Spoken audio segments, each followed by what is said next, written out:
প্রিয় দর্শক বন্ধুরা, এই মুহূর্তের জন্য উঠে আসছে south 2009 primary recruitment process related অত্যন্ত গুরুত্বপূর্ণ খবর আপডেট। এই মুহূর্তে বড়সড় দাবি 100% নন জয়নিং পদে বাকি সবার নিয়োগ দাবি, জোরদার ঘোষণা। কিন্তু ইতিমধ্যে উঠে আসছে বড়সড় খবর আপডেট, যেখানে গান্ধী মূর্তির পাদদেশে ধর্মতলা কলকাতা গান্ধী মূর্তির পাদদেশ অঞ্চল থেকে উঠে আসছে অবস্থান কর্মসূচির খবর, যেখানে পুনরায় আবারও সাউথ 2009 যোগ্য বঞ্চিত প্রার্থীরা সম্মানীয় দেবাশিস বিশ্বাসের নেতৃত্বে কিন্তু অবস্থান কর্মসূচি চালিয়ে আছে। এই মুহূর্তে দাঁড়িয়ে কলকাতার ধর্মতলা গান্ধী মূর্তির পাদদেশ অঞ্চল থেকে অবস্থান কর্মসূচি কিন্তু শুরু হয়ে গিয়েছে।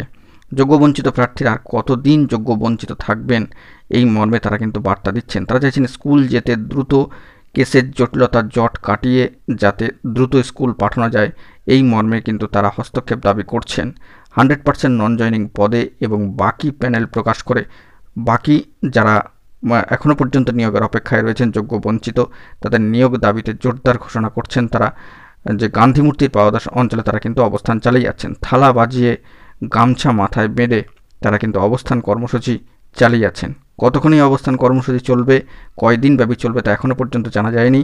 তবে এই মুহূর্তে গান্ধী মূর্তির পাদদেশ অঞ্চল থেকে এই খবর আপডেট কিন্তু উঠে আসছে। তবে 100% নন জয়নিং পদে বাকি সবার নিয়োগের দাবিতে এই মুহূর্তে দাঁড়িয়ে কিন্তু গান্ধী মূর্তির পাদদেশ অঞ্চল থেকে বড়সড় খবর উঠে আসছে south 2009 primary recruitment process related অত্যন্ত গুরুত্বপূর্ণ খবর আপডেট। তো বন্ধুরা, এখন এটুকুই, আমরা পরিস্থিতির দিকে নজর রাখছি। জরুরি খবর পেলে সবটাই তুলে ধরবো। ধন্যবাদ।